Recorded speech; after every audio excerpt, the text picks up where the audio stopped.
Aujourd'hui, je vous propose de mettre les petits pots dans les grands avec une purée de panais et une escalope de dinde qui va être adaptée pour un bébé à partir de 8 mois. Toute la famille va pouvoir se régaler. On va commencer par éplucher nos panais. On va mettre nos panais à cuire une vingtaine de minutes dans du lait entier. On va passer à la préparation de la viande. Pour les bébés, j'ai réservé 20 g de viande et pour les adultes, une escalope. On va préparer notre petit condiment avec la tomate. Pourquoi est-ce que je retire la peau de la tomate? C'est tout simplement pour éviter les fausses routes pour bébés. Nos bébés ont le droit de se faire plaisir aussi avec un petit peu d'ail et un petit peu d'oignon.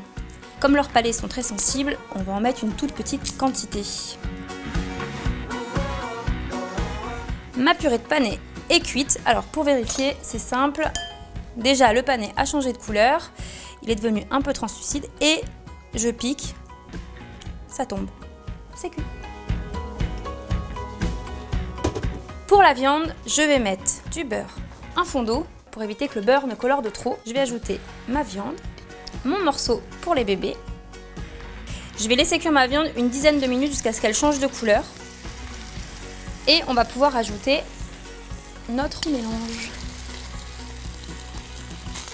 Pendant que c'est en train de compoter un petit peu, on va aller s'occuper de notre panais. Pour qu'une purée soit bonne, il faut mettre du beurre. Si vous faites la purée que pour votre bébé, ce sera 5 g de beurre dans sa purée. Je vais aller chercher mon lait et je vais détendre la purée. Ça veut dire la rendre un peu plus liquide.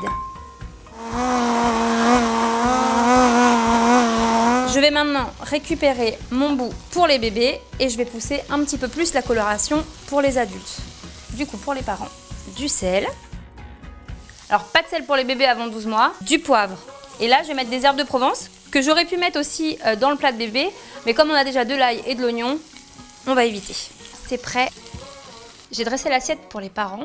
Maintenant, je vais dresser l'assiette pour les bébés. On va mettre l'équivalent de 3 cuillères à soupe dans notre assiette. Parce que le panais, c'est lourd, donc ce ne sera pas la même quantité que pour une purée de courgettes, par exemple. Et pour la viande, 2 cuillères à café, bien pleines. Et voilà, le repas est prêt pour toute la famille.